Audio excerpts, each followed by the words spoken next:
Sejak dilantik sebagai Menteri Agraria dan Tata Ruang dan Kepala Badan Pertanahan Nasional oleh Presiden Jokowi, mendadak perubahan cara pendekatan Agus Harimurti Yudhoyono kepada masyarakat jadi sorotan.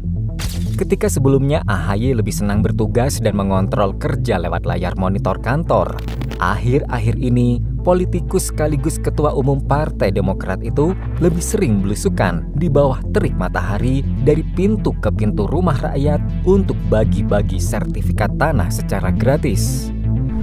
Inilah upaya busuk AHY yang tak disadari Gibran dan Joko Widodo. Namun sebelum lanjut ke videonya, klik subscribe-nya dan nyalakan notifikasinya.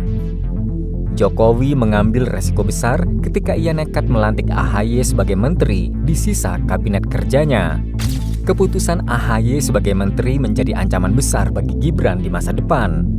Ingat kasus tahun 2004 ketika Megawati sebagai presiden mengangkat SBY sebagai menteri politik dan HAM?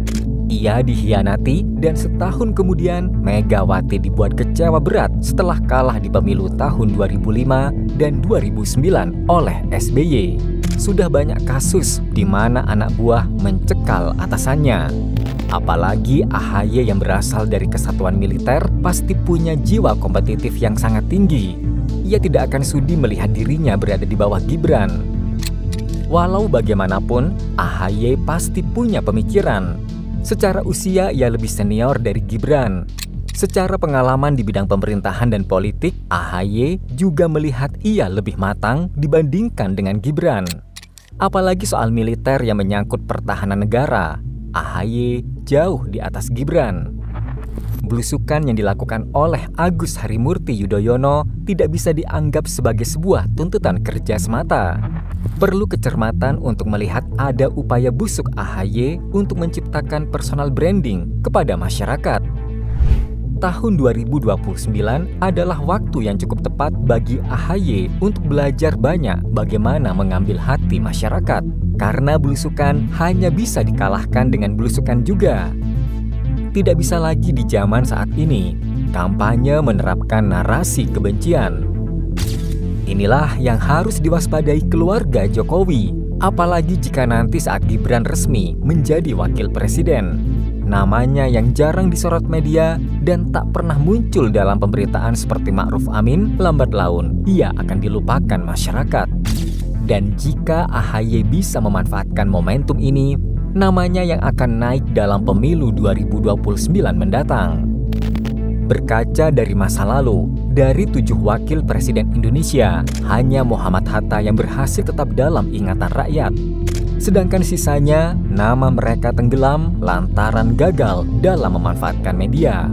Dan juga gagal meninggalkan prestasi yang bisa diingat seperti halnya Muhammad Hatta. Popularitasnya dikenang karena ia sebagai tokoh proklamator kemerdekaan Indonesia.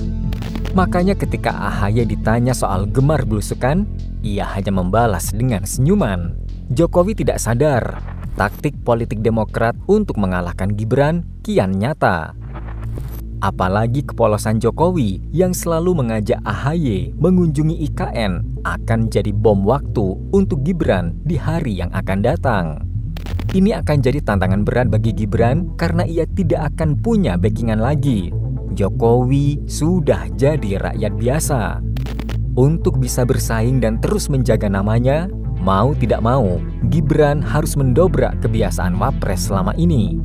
Jika Wapres selama ini dikenal tidak punya tugas dan jarang disorot, hari ini Gibran harus nekat bilang ke Prabowo, dia mau keluar dari zona nyaman dan ingin menyapa rakyat sembari bekerja. Kalau tidak demikian, ia akan disingkirkan oleh AHY yang mulai pintar menarik simpati rakyat kelas bawah. Apalagi Demokrat sudah haus kekuasaan. Bayangkan sejak tahun 2014, mereka ini adalah partai oposisi. Wajar kalau Demokrat saat ini menyusun rencana agar bisa kembali berjaya seperti era SBY. Demokrat mulai menyadari ini adalah waktu yang tepat untuk menggulingkan keluarga Jokowi dari Indonesia.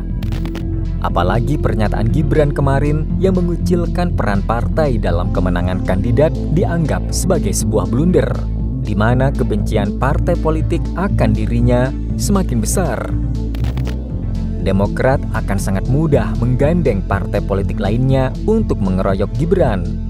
Karena satu-satunya pertahanan Gibran saat ini adalah simpati rakyat.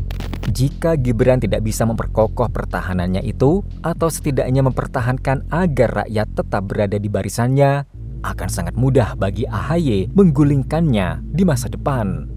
Dan prediksi yang selama ini menyatakan Gibran akan terus berkuasa hingga 2040, bisa saja kekuasaannya hanya seumur jagung apabila ia tidak peka akan ancaman dan terus berada di zona nyaman.